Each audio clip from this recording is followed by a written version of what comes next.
Business Council meeting was about the London Stock Exchange also trying to help. What is the status of that arrangement? I know that something's going to happen in January as well. What is the status of that planned engagement and how's it gone so far? Yeah, so earlier this year, Minister Baldwin was instrumental in, and your Vice President were instrumental in bringing this to the fore, the kind of partnership, if you like, between the London Stock Exchange and the Ghana Stock Exchange.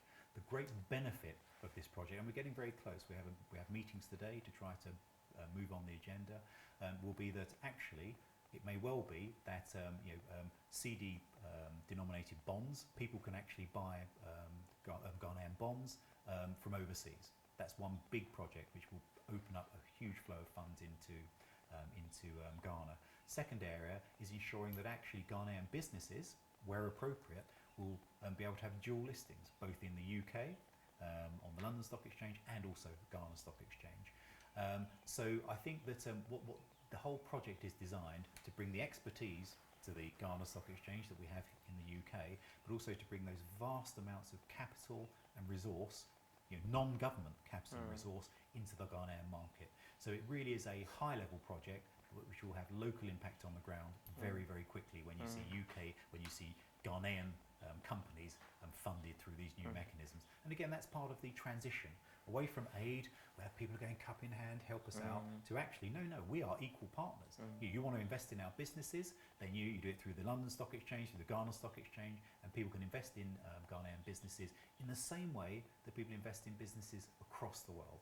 And that's a really good thing. Are you talking about diaspora bonds that will be targeted at Ghanaians in UK, or in terms of them just participating in just denominated bonds here in Ghana? Because the practice now that offshore investors can normally buy. So is it going to be a different arrangement where diaspora bonds are floated for just people in UK, or what is this? I think that this is the point is that what we can bring with our expertise is the ability to have any type of bond, if you like, that the market demands. But the reason I mention a diaspora bond, this is not an official policy. The reason I mention it is because I see the number of Ghanaians, or people of Ghanaian heritage, in Britain, in America, in Germany, across the globe. And at the moment, there's no really easy mechanism to invest in the Ghanaian stock, in Ghanaian companies, or to invest in Ghanaian bonds. So I think that this collaboration with the London Stock Exchange will open up that whole avenue. Not just the diaspora bonds, if one wants to create one, but to any type of bond, any type of share trading in Ghana. So it really is, for me, once it reaches conclusion, this is a really big step forward, and it's completely in line with the vision of Ghana beyond aid, and Ghana being a regional strength within Africa. Do you think that Ghana has really benefited from this trade marriage? Because there's a lot of, some would say, scramble for Africa, and I remember former Prime Minister talked about the fact that they want to make Africa as a critical focus for them in terms of their engagement and all those things and blah, blah. There are other countries as well. There are sometimes the Japan Africa Conference, the China Africa Conference and all that. And now the UK Africa Conference, whether it exists or it's yet to be finalized, that some are saying that we can still benefit more from the UK in terms of this marriage. Yeah, and the answer is yes, Ghana can, and yes, the United Kingdom can. What the Business Council we have is very well formed, it's very orderly, and it's reaching conclusions pretty quickly, because what we want to see from both the Ghanaian side wants to see this, and so does the United Kingdom. We want to see projects live on the ground that benefit people. So we have things like the Aqua Africa project for clean water, but in a very entrepreneurial way, which will not just deliver clean water, will actually deliver the ability to trade that clean water, to do it in a digital fashion. So that's one really great project. But again, some of the other projects around infrastructure as well, I think will deliver really tangible results. And the Business Council, if you like, the UK-Ghana Business Council, is the forum in which we can make sure the structures are correct, that when people are ready to invest from the UK, when British businesses are ready to partner with Ghanaian businesses, there's a very, very smooth route to achieve that outcome. So I think what we're seeing already are tangible benefits, and I think once we've got this bilateral situation resolved, and we go through the next phase over the next couple of days, I think we'll see more tangible results. So it won't be just a high level discussion. I think Ghana will begin to see, wow, we can see this on the ground.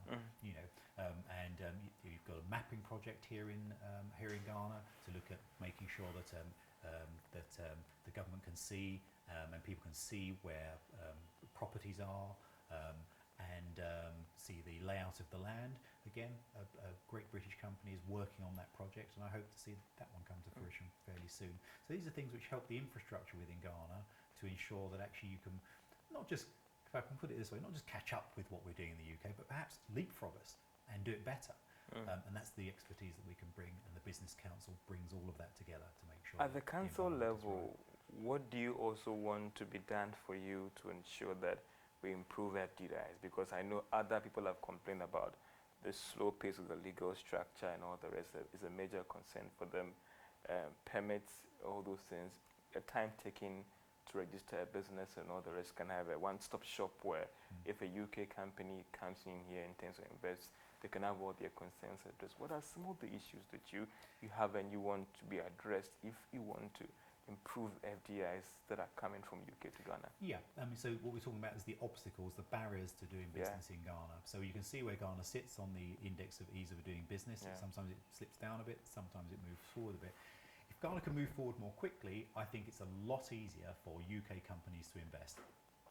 So for example, things around customs clearance, for example, how can I put this gently, when you're transporting goods along roads, making sure they can move smoothly without having to stop and deal with kind of local issues.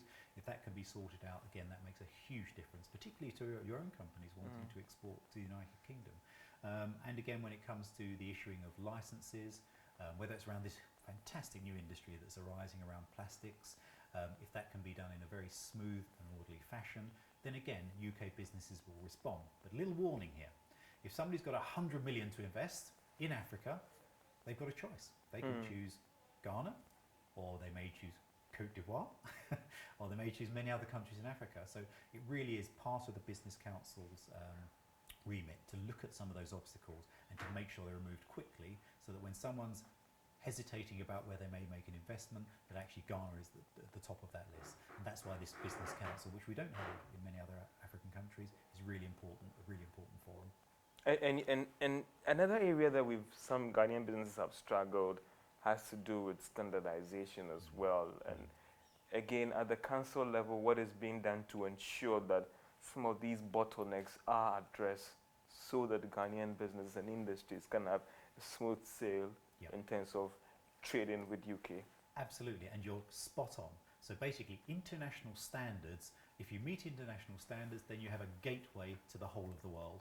And what Britain can bring is it can bring the best practices, the processes, the experience to ensure that, let's say, for example, Ghanaian agricultural produce meets international standards, not just for the production and the health and safety, but also in the packaging and a lot more. So I think that's something, again, and we're very conscious of this in the Business Council, that the projects that we're looking at to help to support, to make sure that they are completely in line with bringing Ghanaian produce and textiles up to international standards, so that when they're shipped, preferably to the UK, when they're shipped around the world, they're immediately can be assimilated into the world market. Your final words to Ghanaian businesses in terms of this whole marriage and all the rest, and what can be done to ensure that it's a win-win situation for us? Okay, no longer look at the United Kingdom as some sort of senior partner. Look us in the eye. We are all the same. We are level, we are equal, and as Africa moves beyond aid, it's going to require you, as a small business person, however small your business is, to do your bit. Yes, to trade and to grow as a company, but also to make money so that you can reinvest in Ghana. So I say that we are equal partners. It's a great place to be, and the UK Ghana Business Council is the forum in which we can really push forward this partnership. I'm very excited, and I think that as we exit the European Union, it creates even greater opportunities for this bilateral arrangement. Ria, thank you so much for your time, and have a good day, and wish you all the best. Thank you.